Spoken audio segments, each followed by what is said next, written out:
Thanks very much for joining me. We are living in a very crazy world, and if you're feeling a bit overwhelmed, you are not alone.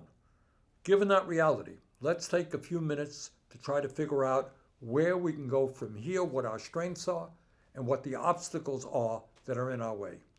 For a start, let's acknowledge that our political system is corrupt and broken, dominated by big money interests.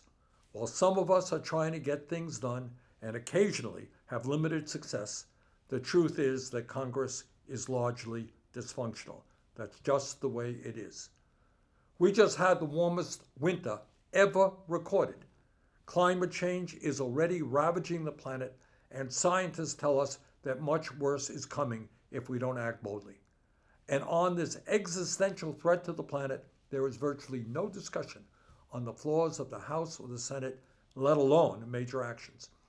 Today, the United States, virtually alone in the world, continues to supply weapons to Prime Minister Benjamin Netanyahu's right-wing extremist government in Israel, which is waging a campaign of total war and destruction against the Palestinian people. Hundreds of thousands of children face starvation in Gaza, yet, despite the efforts of some of us, almost no discussion. We currently have more income and wealth inequality than at any time in the history of our country. The American people believe, as I do, that we should demand that the wealthiest people in this country start paying their fair share of taxes. Have you heard any discussion? Well, I haven't. Today, 85 million Americans have no health insurance or are underinsured. We are the only major country on earth not to guarantee health care to all people as a human right, while at the same time we end up spending far more per capita on health care than do the people of any other country. Yet, no discussion on this enormously important issue. Half of American renters are spending more than 30% of their income on housing, and 650,000 are homeless, and gentrification is sweeping the country. Have you heard much discussion about the housing crisis in Congress? Well, I'm there. I haven't. More than 43 million Americans struggle with an average of more than $37,000 in student loan debt, and our current child care and pre-kindergarten systems are an international embarrassment that is failing our children, our parents, and our child care workers. No real discussion on the floor of the House or the Senate on that issue. And Congress has been unable to do anything to address our fundamentally flawed immigration system or provide a pathway to citizenship for our undocumented brothers and sisters. And oh, by the way, and not unrelated, in the midst of all of that inactivity and dysfunctionality in Congress, Donald Trump is leading in most of the polls. The American people are hurting. They want action. They want it now, and they're not getting it. And that is the bad news, and no way to sugarcoat it. It is bad news. So what's the good news? And where should we go from here? Well, there is some very good news. And that is the working people all across this country are standing up and fighting for economic justice and against corporate greed. A few months ago, United Auto Workers won a historic contract that included a projected 33% increase in wages over the next 4 years and an end to the disastrous two-tiered wage system. The UAW fought back and they won. And right now, the UAW is investing heavily in organizing non-union auto and battery workers across the South. And just last month, they announced that more than half of workers at a Volkswagen plant in Tennessee have signed union cards signaling they want to be represented by the union. This is an historic effort. No non-union auto plant in the South has ever been organized. But it's not just the UAW. After UPS made $13 billion in profits in 2022, the Teamsters Union, which represents their workers, stood up and fought back.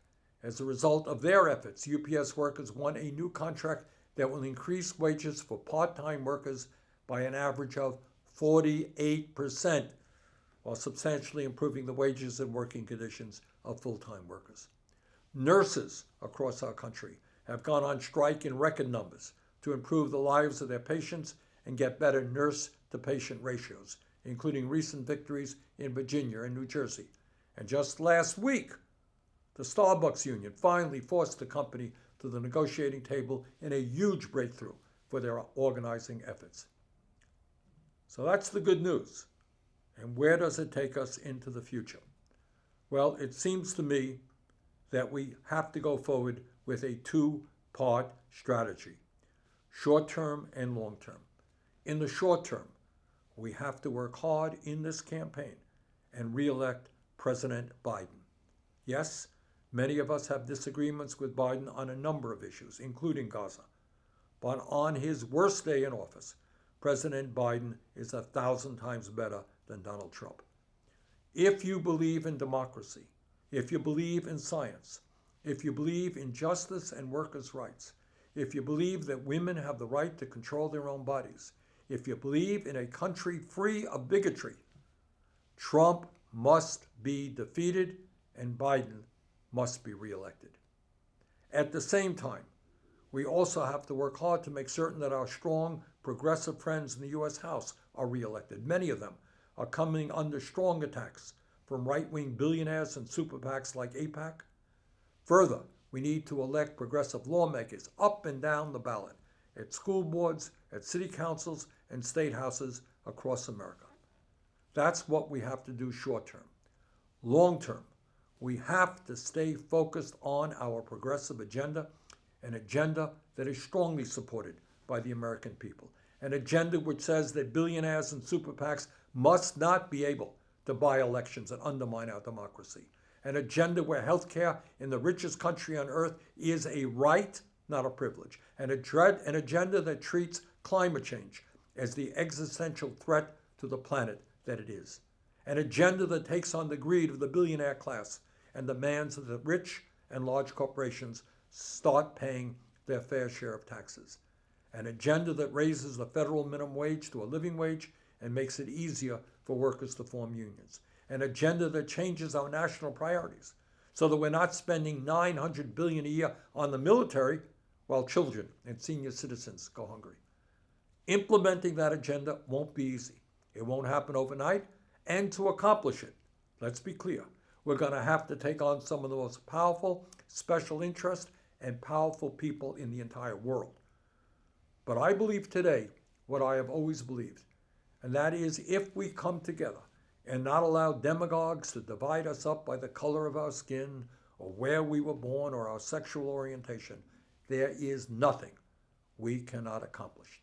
At the end of the day, no matter how much wealth and power the 1% has, 99% is a far larger number, and there is nothing that can defeat human solidarity. So let us stand together, let us go forward, let us win. Thank you very much.